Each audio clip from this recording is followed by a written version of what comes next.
Berita dari Mandailing Natal. Bupati Mandailing Natal Dr. Andes Haji Dahlan Hasan Nasution mengingatkan semua pejabat pemerintahan agar tidak main-main dalam melakukan seleksi penerimaan tenaga kerja sukarela atau pegawai honor di lingkungan pemerintah Kabupaten Madinah. Peringatan tersebut disampaikan Bupati melalui suratnya bernomor 800-733-BKD-2021 tertanggal 5 Februari tentang evaluasi tenaga honor. Bupati menegaskan ia tidak segan-segan mencopot jabatan setiap ASN yang diketahui melakukan pengutipan suap dari pegawai honor yang saat ini sedang diseleksi. Bahkan ia akan memberhentikannya dari status ASN bagi yang terbukti. Begitu juga bagi calon pegawai honor atau tenaga kerja sukarela. Calon pegawai honor yang melakukan suap maka tidak akan diproses pengangkatannya dan akan dilaporkan ke penegak hukum. Bupati meminta kepada pimpinan organisasi perangkat daerah di lingkungan pemerintah supaya menyegerakan kajian evaluasi seleksi pegawai honor. Peringatan Bupati Madinah tersebut mendapat apresiasi dari Ketua DPRD Mandailing Natal, Erwin Effendi Lubis. Erwin menyebut apa yang dilakukan Bupati itu sudah tepat untuk memutuskan transaksi suap dalam seleksi pegawai honor di lingkungan pemerintahan. Dan mungkin ditunggu oleh semua lapisan masyarakat, terutama yang tenaga honorer yang ada di Mandailing Natal. Namun demikian, sebagaimana yang telah sering saya sampaikan kepada rekan-rekan wartawan, bahwa saya dan seluruh anggota DPR mungkin bersepakat supaya tidak ada kelompok manapun atau tidak ada individu manapun yang memanfaatkan situasi dengan keluarnya surat keputusan Bupati tentang penonaktifan honor atau pemberhentian sementara untuk diverifikasi kembali dimanfaatkan oleh kelompok-kelompok atau figur tertentu untuk mencari keuntungan. Jadi sebelum saya paparkan, saya atas nama Ketua DPR menyampaikan kepada seluruh masyarakat Mandailing Natal yang berhubungan dengan tenaga honorer Mandailing Natal, jangan ciptakan peluang yang dimana gara-gara peluang yang Anda ciptakan ada kelompok yang memanfaatkan itu untuk kepentingan pribadi. Jangan pernah mau menawarkan uang dan jangan pernah mau ditawarkan untuk jaminan maka Anda bayar dengan uang. Aturan tidak ada situasi yang seperti itu gara-gara situasi masyarakat yang tidak terkendali, tenaga honorer yang tidak terkendali atau mungkin takutnya dia tidak ditarik kembali, maka dia menawarkan uang. Disinilah timbul peluang yang dimanfaatkan oleh kelompok-kelompok tertentu. Dengan tegas saya sampaikan kepada seluruh masyarakat Mandailing Natal yang berhubungan dengan honorer, jangan ciptakan peluang, jangan memberikan uang kepada siapapun dengan alasan apapun. Kalau Anda layak untuk dipanggil, Anda akan pasti dipanggil kembali.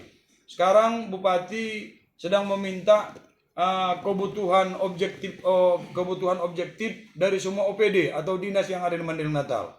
Itu nanti sesuai dengan permintaan OPD itulah nanti yang akan ditimbulkan oleh Bupati. Kalau ada pemotongan, iya pasti ada pemotongan.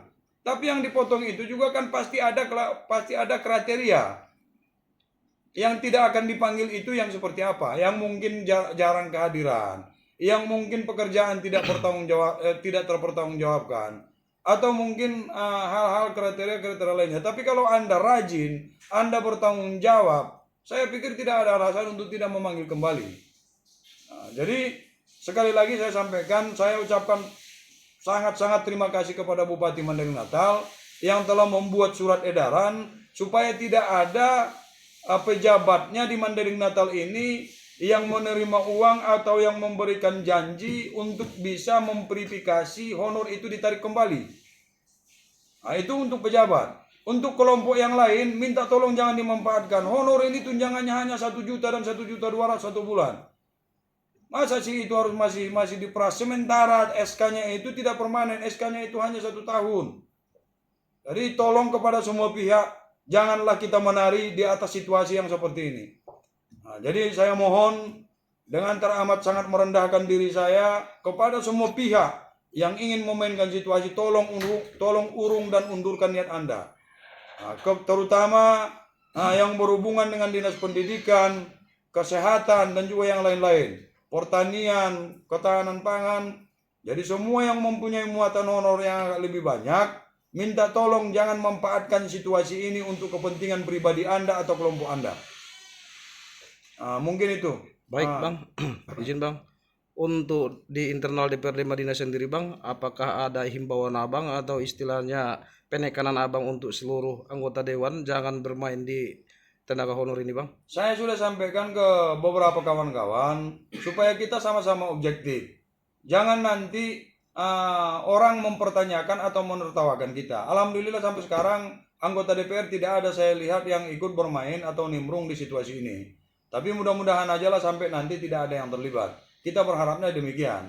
Tapi yang pasti dengan catatan dan situasi apapun, mari kita berusaha melakukan objektivitas, kajian dan tindakan supaya honor ini jangan menjadi objek kepentingan untuk mencari keuntungan. Jadi supaya ini bisa kembali dilakukan oleh pemerintah untuk pemanggilan secepatnya. Kalau di DPR atau sekretariat DPR terutama, di sekretariat ini sebetulnya masih membutuhkan honor. Tapi karena saya sudah membuat peraturan tidak ada penambahan honor, maka untuk sementara kekurangan itu pun ditutupi oleh orang-orang yang lain. Karena di sini Linmas hanya ada 4 orang, sementara kami butuh minimal itu harus ada 7 atau 8 orang. Kebersihan taman kami hanya ada 3 orang. Sementara yang dibutuhkan itu minimal semestinya harus ada 7 orang. Tapi karena keterbatasan anggaran dan peraturan yang dibuat oleh pemerintah dan juga dikuatkan oleh kawan-kawan DPR, untuk sementara itu mungkin bisa dipadakan. Baik, terima kasih Bang.